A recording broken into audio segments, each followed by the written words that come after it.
안녕하세요. 바른행복입니다.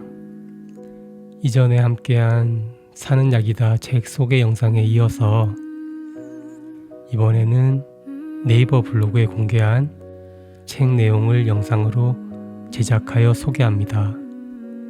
네이버 바른행복 블로그에는 사는 약이다 책 내용 중에 등산에 꼭 필요한 부분을 공개하였습니다.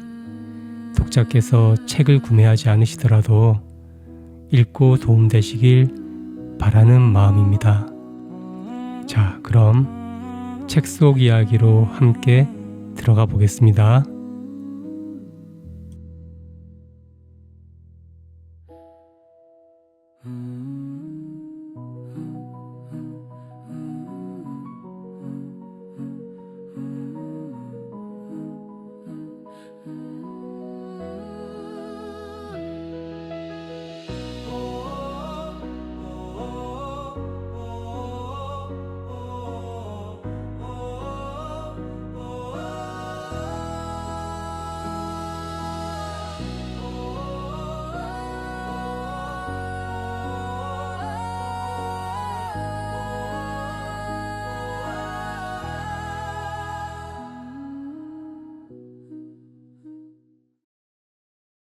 사는 약이다. 제4장 등산의 기술편. 등산 중 무릎이 아플 때 대처 방법.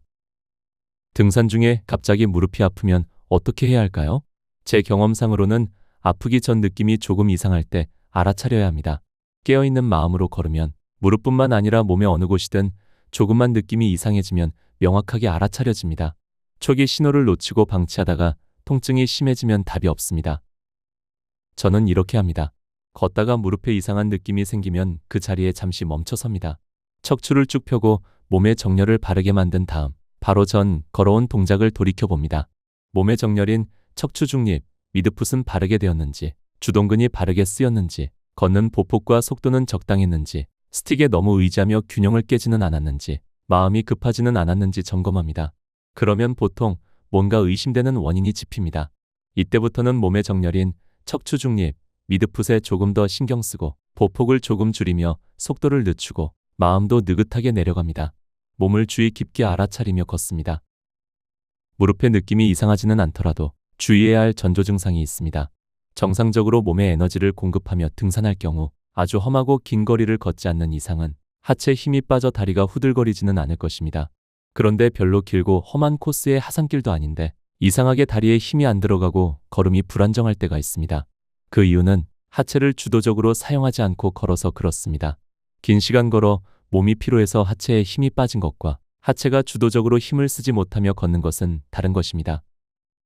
내리막에서는 둔근을 중심으로 한 후면사슬 근육인 둔근, 햄스트링, 내전근이 주동근 역할을 하지만 그 외에 앞다리 근육인 대퇴사두근이나 종아리 근육 등도 함께 전체적으로 쓰여야 합니다. 즉, 스틱이나 어떤 특별한 보법에 의존하여 근육 사용의 균형이 깨지는 부자연스러운 움직임이 생기면 안 됩니다. 하체 근육들을 자연스럽게 모두 사용하며 걷는 것이 하체를 주도적으로 쓰는 것입니다. 그런데 미리 무릎 통증을 걱정하거나 스틱 사용에 의존해서 몸의 정렬을 흐트리는 경우 하체가 주도적으로 사용되지 못할 수 있습니다.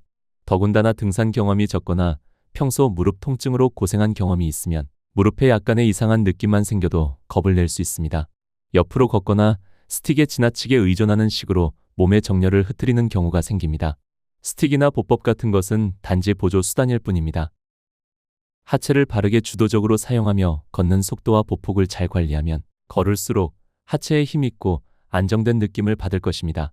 스틱 사용은 하체 전체를 주도적으로 힘있고 안정감 있게 사용하기 위한 보조 수단입니다. 사람의 하체는 바르게 사용될 조건만 형성된다면 어떤 산을 가더라도 쉽게 지치지 않습니다.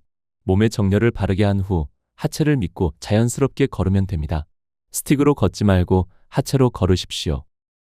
하체를 주도적으로 사용하려면 몸을 바르게 정렬하는 것 외에 뭐가 더 필요할까요? 바로 알아차림입니다. 마음을 주동근 사용해 알아차림하며 걸으면 주동근이 좀 더 잘 쓰입니다. 주동근이 잘 쓰이면 다른 근육들도 균형을 이룹니다. 이것 역시 과학적으로 증명된 사실입니다. 웨이트 트레이닝 할 때 움직이는 근육의 알아차림을 두고 집중하면 근성장이 더 잘 이루어진다고 합니다. 즉, 몸의 어느 부분이든 알아차림을 두면 활성화됩니다. 저는 그렇게 느낍니다. 하지만 처음부터 잘 되지는 않을 것입니다. 연습과 시간이 필요합니다. 주동근 사용에 알아차림을 두고 걸으면 무릎에 불편한 느낌이 생겼다가도 곧 사라집니다. 신체 코어에 안정된 느낌이 생깁니다. 이 상태를 유지하며 걸으면 시간이 좀 지난 후에 오히려 무릎이 더 편해질 때도 많습니다. 또한 경사가 가파른 내리막에서는 걷다가 틈틈이 쉬어줍니다. 쉴 자리를 찾지 않고 그 자리에 멈춰서서 잠깐 쉬어도 무릎이 받는 과부하를 줄여줍니다. 또는 쉴 터가 나올 때마다 5분 10분이라도 쉬면 됩니다. 잠깐만 쉬어주면 될 것을 무리해서 내려가다가 예방할 수 있었던 무릎 통증이 생깁니다. 적당히 가파른 내리막에서는 대부분 속도와 보폭 조절만으로도 무릎 통증이 예방됩니다. 보폭 역시 중요합니다. 보폭을 줄이는 것은 왜 중요할까요? 무릎에 가해지는 충격과 가장 큰 연관이 있기 때문입니다. 보폭을 줄이는 것은 단지 걸음 속도를 늦추는 것이 아니라 경사진 곳에서 무릎이 받는 충격을 줄이는 직접적인 방법입니다. 빨리 내려가면 다치는 이유가 여기에 있습니다. 빨리 내려갈 때는 속도뿐만 아니라 보폭도 넓어집니다. 내리막에서 보폭이 넓어지면 몸의 무게 중심이 자연스럽게 앞으로 쏠립니다. 그러면 빠른 속도와 넓어진 보폭으로 생긴 부담이 그대로 무릎에 전달됩니다. 천천히 좁은 보폭으로 걷는 것과 빠르게 넓은 보폭으로 걷는 것은 무릎이 받는 부담으로 볼 때 아주 큰 차이입니다. 그래서 하산할 때는 마음의 여유를 가지고 천천히 좁은 보폭으로 걷는 것만으로도 무릎 통증 예방에 아주 큰 도움이 됩니다. 저는 경사가 가파른 하산 구간에서는 반보로 내려갑니다.